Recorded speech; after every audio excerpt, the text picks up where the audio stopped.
ክርስቲያኖች በገንዘብ እጥረት የሚቸገሩበት ምክንያት ምንጩ ሁልጊዜ ሰይጣን አይደለም። ከዚህ ቀጥሎ ክርስቲያኖች በገንዘብ እጥረት የሚቸገሩባቸውን 3 ዋና ዋና ምክንያቶች እንመለከታለን። ይህንን ቪዲዮ ላይክ፣ ሼር ማድረግና ተባረክያለሁ እያላችሁ ኮሜንት ማድረግ አትርሱ። ሱፐርናቹራል ቻናልን ሰብስክራይብ ያላደረጋችሁ ሰብስክራይብ በማድረግ የወንጌል ማህበርተኛ ሁኑ።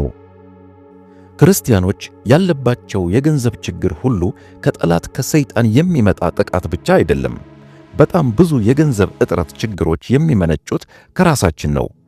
ከአቅም በላይ ወጪ ማውጣት፣ አቅማችን ከሚፈቅደው በላይ መኖር፣ ያልታቀዱ ወጪዎችን ማውጣትና የመሳሰሉት ናቸው የገንዘብ ችግር ውስጥ የሚያስገቡን።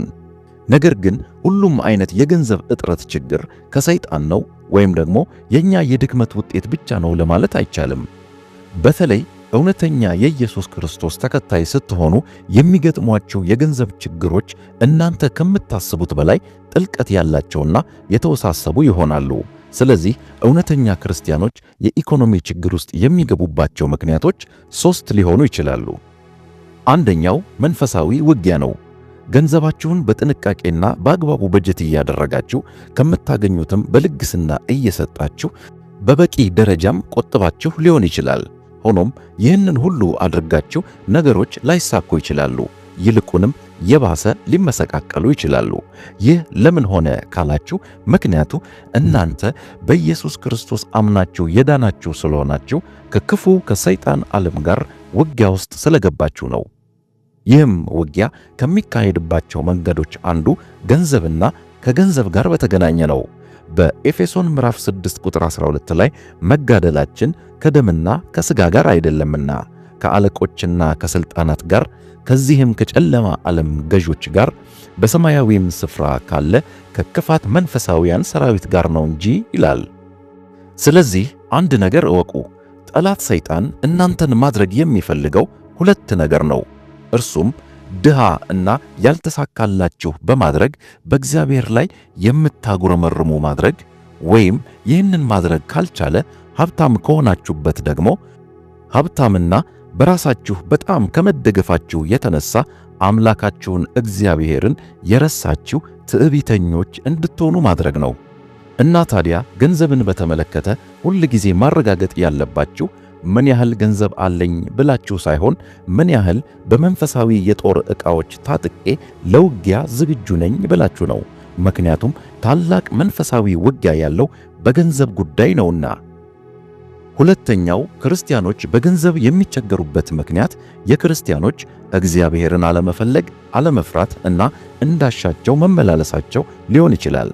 አንድ ክርስቲያን በአኗኗሩ ከእግዚአብሔር ፈቃድ ውጪ እንዳሻው እየተመላለሰ እግዚአብሔር እንዲባርከው መጠበቅ የለበትም። የገንዘብ እጥረት ችግር ካለባችሁ ይህ ድህነት ከዲያብሎስ ላይሆን ይችላል። ከዚያ ይልቅ የራሳችሁ ትክክል ያልሆነ የአኗኗር ችግር ሊሆን ይችላል።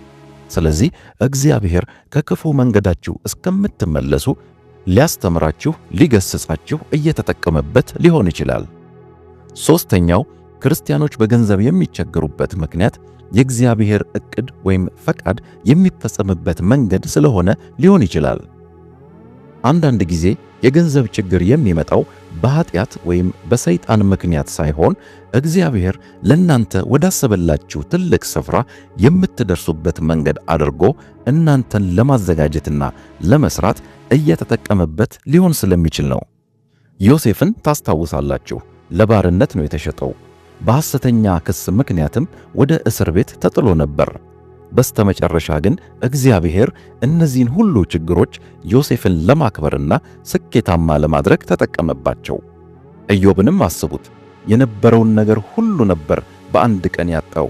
በስተመጨረሻ ግን ቀድሞ ከነበረው በላይ በብዙ እጥፍ የበለጠ ጠንካራና ባለጠጋ ሆነ።